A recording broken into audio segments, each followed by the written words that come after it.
So, thank you all for coming. You may be wondering what the show is about. And I guess one way to summarize it is, some people talk about all the smart technology between the second machine age. But what was the first machine age? It was the one in which we were replacing horsepower. So how many of you have horses? Horses. So I guess we see how it turned out for the horses then. And now in the second machine age, we're replacing brain power. So I'm sure you all have really good brains and you have absolutely nothing to worry about. So why then do we have those phones in the title of the show? What's that about? Well, really, if you stop and think about it, all a drone is a smartphone with wings.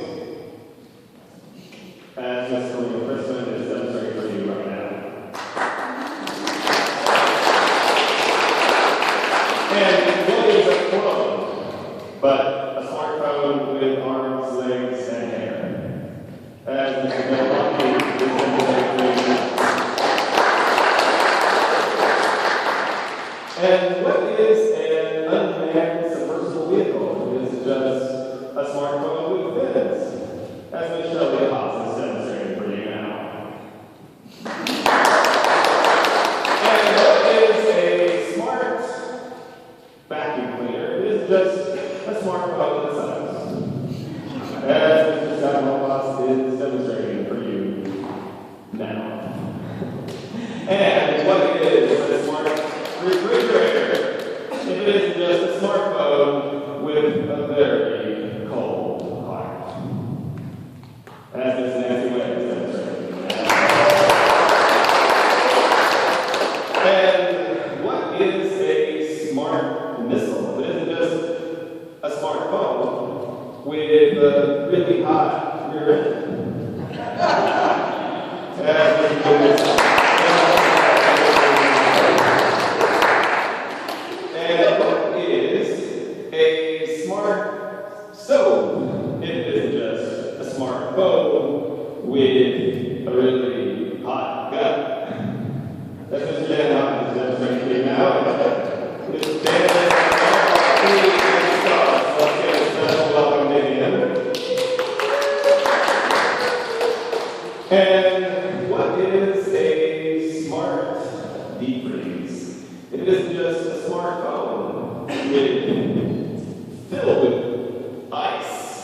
Just cold, just really cold. As Pastor Stephanie Jager is demonstrating to you right now. Another one of our guys stars. And what is a smart mine sweeping vehicle? Yes, it is. It is just a smartphone with really, really sensitive hands. As Ms. Hannah Jager is demonstrating for you right now. That's our cast, ladies and gentlemen.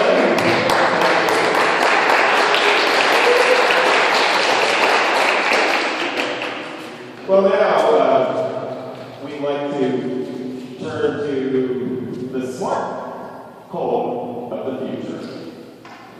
And for this first scene, what we're going to need from you are some suggestions for common household objects or appliances.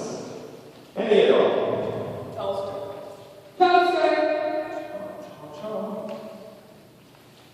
Another one? Dishwasher. Yes. Blow dryer.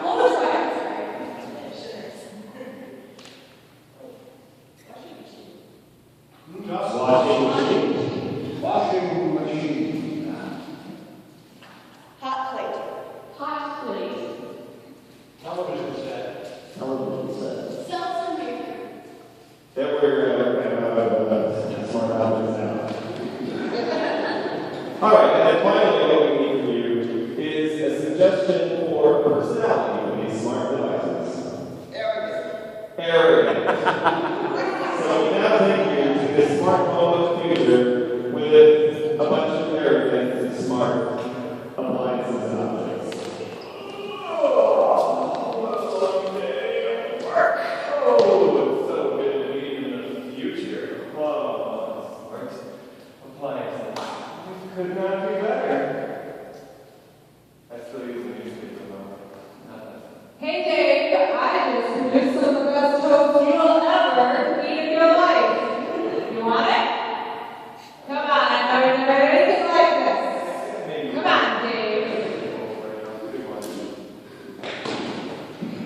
Come on, Dave. Over 10,000 channels, pay-per-view, cable, sports.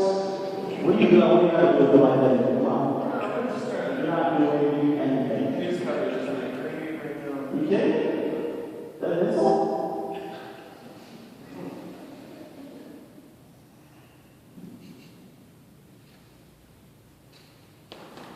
Dave, you're not eating properly. You should turn me on and make some bacon. And maybe some eggs. Come on. Okay, these appliances don't have what I have. I have that 3 seconds. I can go cool, I can go warm, I can go hot. Take your pick and I'll do it. Wow. Pushing. I don't think you realize what you got here, Dave. You're actually getting up bacon and eggs. You haven't even touched my toast yet. Come on. David, now, remember last night? Remember when we did spinning cycle? You loved that, remember? Not only like dry your hair, and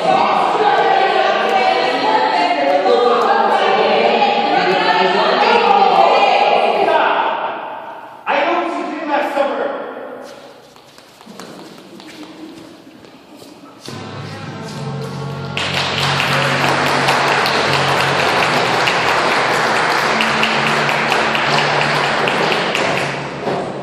Yes, that was the smartphone of the future. We all can look forward to that. Well, now we would like to take a moment to think about smartphone usage for a moment. And what I need from you now are some suggestions for the ways other people use their smartphones that are really irritating to you. Not the way you use your smartphone, that's perfectly fine. We're talking about the way other people use their smartphones. So we can get some suggestions now. Talking inanely. Interacting only with the thing in their hand and nothing else. Exactly. With the thing in their hand and nothing else. Talking to clients about private matters on the CTA.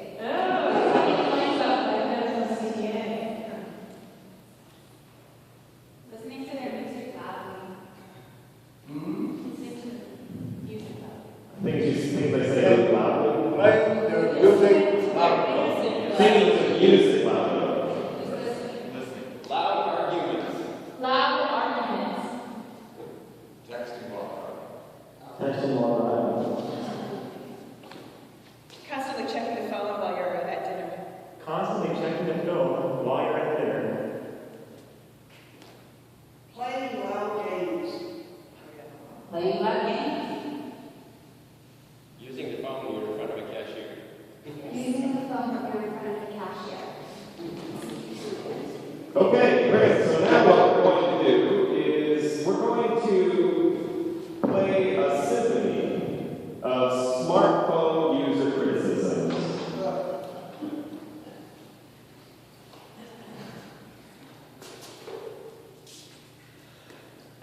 So I will be your conductor.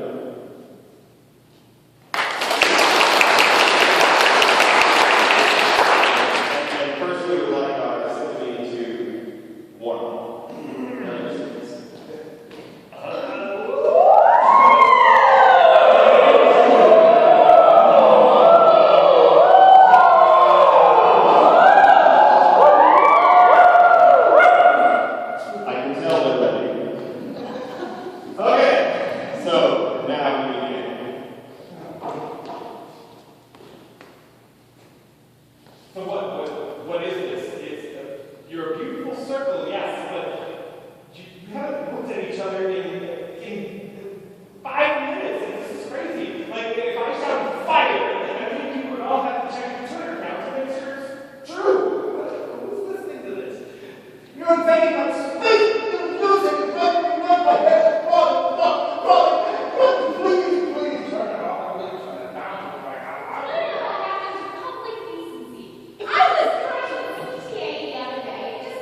don't text and drive. You have to look. You're driving, right? It's not the same as talking on the phone, right?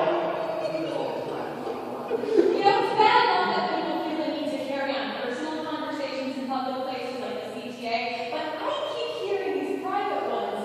It seems like it's doctors to patients and therapists to patients and lawyers to their customers, their clients. And I don't need to hear about your divorce and your surgery and how all of that is going. So this, I wanted to have this girl the other day, and she's got a phone up to her ear, and she just said, "Yeah, what are you doing? I'm walking."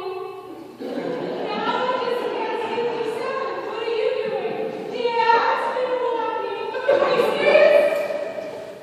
And do you think being a cashier all 8 hours a day is easier? I say you're trying to bring people up, and then they're coming and they're talking on their phones, and they're talking to their girlfriend about this and that, their boyfriend, what he didn't do. And I say, "Hey, please, no, that button, please. Yep, you went to every credit, please." They're just talking.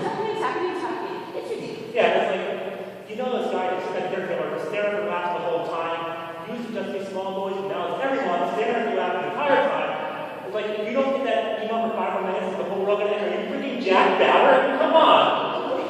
Okay, so, me and my friend are talking, and she's paying attention to her phone, which is, normal, because everybody pays attention to her phone, but, she's playing a game, right? And it's really, really loud, and it's like a really annoying sound. It's like, "Bah, bah, bah," and I'm like, I don't need to hear that. I don't care about your game. I don't need to hear when you made a touchdown or whatever. I don't care. And they just talk on the phone, and I'm trying to get the work done, and then the poor bagger, he's trying to do it too, and then they're just not paying attention, and then they walk out, and all of their it's just ridiculous. And habit. On the bus, I never was I can't go find the project and be like, oh, this is too easy. I don't get it. Just take it. What I want.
Yes, that was our symphony of smartphone user criticisms.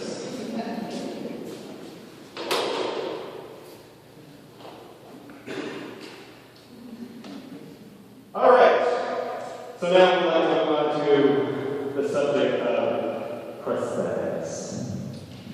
So you may think that the technologies that you associate with robots are like whole people or machines that are like people.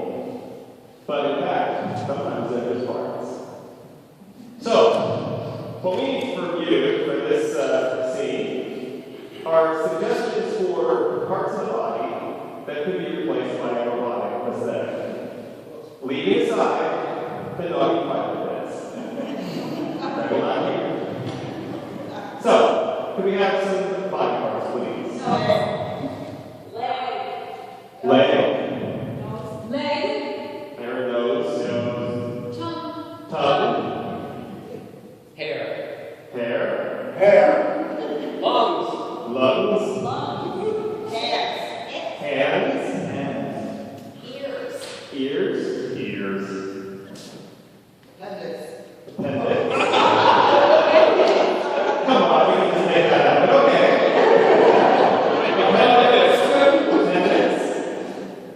And finally, elbow. Okay. So now we'd like to present to you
Ever since I lost my nose and that horrible orange feeling accident, I felt inadequate. Couldn't smell anything. I couldn't taste any food. It didn't look quite right. Until I got my nose replaced by YouKnowMeNewNose.com. Oh, yeah. Unfortunately, they ordered me a couple sizes bigger than I would have liked, but I was okay. So, again, sometimes though it is a downside.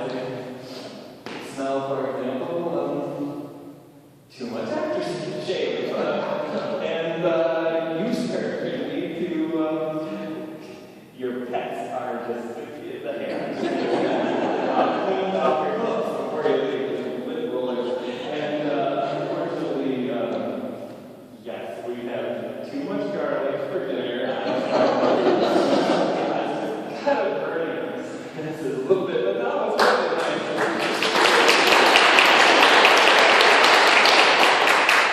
So when I was in college, I got the coolest job. I got to be Gene Simmons' stand-in. You know, the guy from Kiss, not the actress.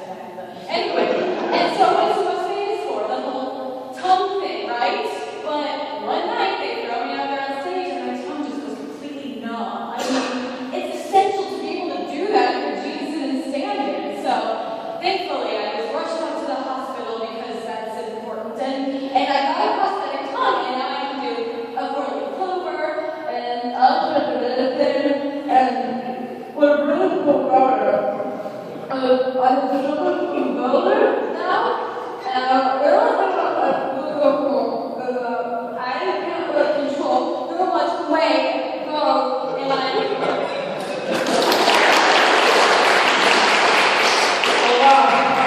Look at me. Look at this gorgeous head. My God, for the first time in my life, ever since I was a baby, I've looked enviously at other people with their hair. I've had to put up with the taunts, the insults. Hey, cue ball. Hey, crow dog. Hey, where's your head? Oh. But now, I can stand proud and erect. Every time I see a fan, I want to stand in front of it, just so it slow. And all of a sudden,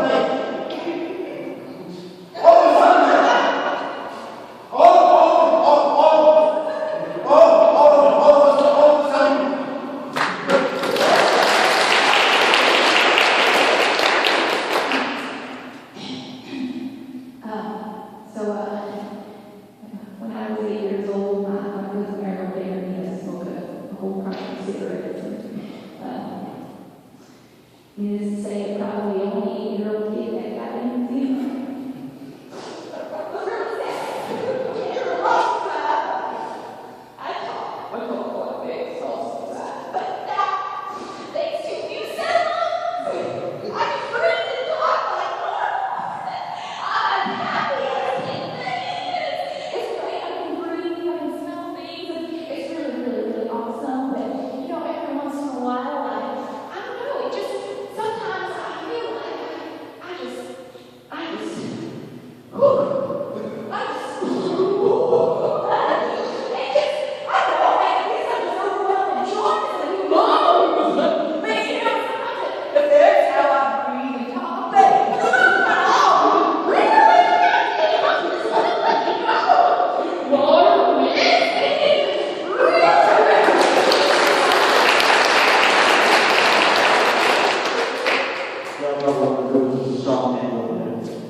Except, that time, she bit off my entire hand, followed my forearm now. It was quite an adventure, my blood squirting all over the place. I still have an old hand back in my cabinet.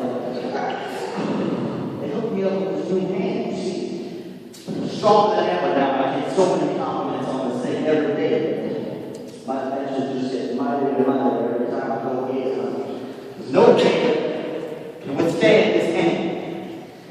However, sometimes the written function for the game mind kind of malfunctions a little bit. It kind of reminds me of days back in high school when I was, doing all kinds of fun stuff, grabbing people and all that. Because I thought I had my math. I really want to do that.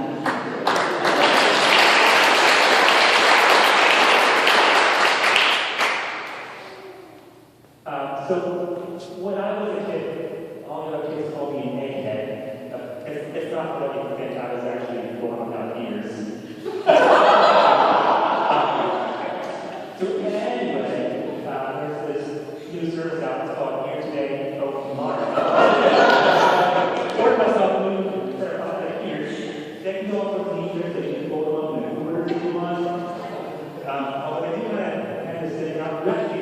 Well, I don't think any names, but I certainly play in my heart all the time. Anyway, for a very big period, there's actually a it's not that old. Some very large amount of dollars. $6 million man. 6.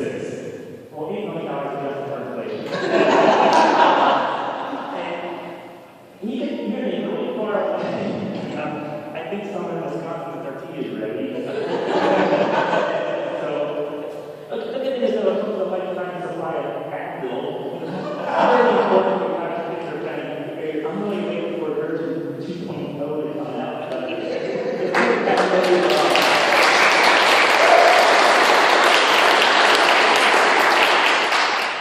I'd like to thank you, the shareholders of the Acme Plastics Aesthetics Company, for letting me share my story. When I was 13, when I woke up in the middle of the night with that excruciating pain in the right side of my belly, it was my appendix, and my kind parents took me to the hospital, and the doctor said, "Don't worry, you'll be all right. You don't need your appendix." And he cut it out. Now tell that to a 13-year-old girl. Teenager. That was traumatic to lose a part of my body. I went through years and years of therapy to try to overcome the loss, but nothing would help. And finally I met you. I met your CEO, your doctors, and now I have that new prosthetic. And they promised me that prosthetic was going to be just like the one that I lost. In fact, it's so real that, there are times when,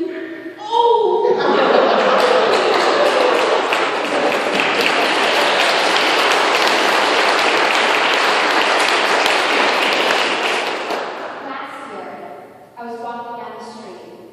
It was right before my best friend's birthday party.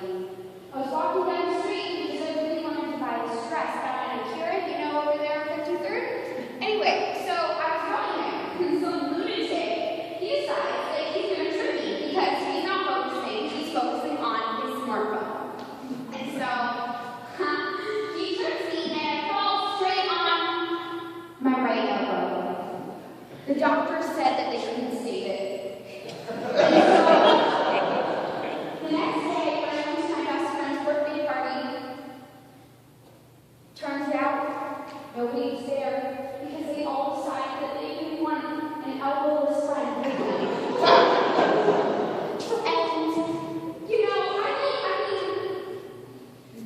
I like being a friendless loser. That's fine. That's okay. Everybody, there are some people who are friendless losers, but not everybody wants to be a friendless loser. And so, when somebody said that they could replace my elbow, I was so happy because I could move my arm again. Lacey, and I can move it in all directions. Backward, forward, front, back. And I'm a really big boxer now, and it's a lot of fun. And so it's just really great because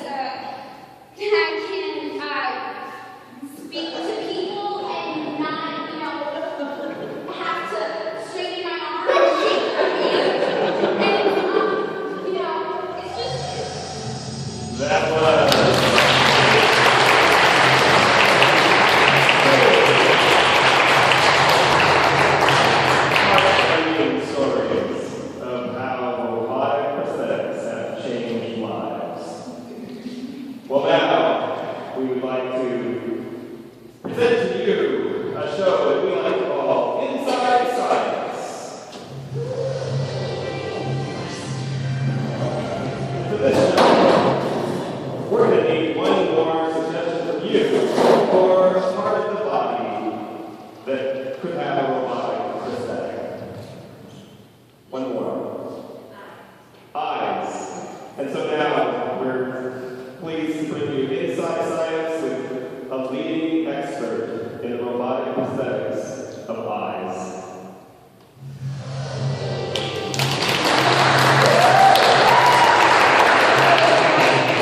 Welcome to Inside Science.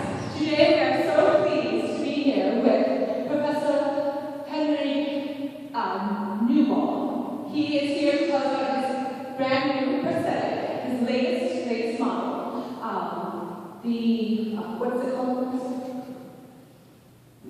Right now, we're kind of working on new balls, just because, well, we had to put the eye in there, of course, but, short of my name, nice label of the product, but, new balls, big bang, see all you guys. That's excellent. Do you guys like that name? New balls,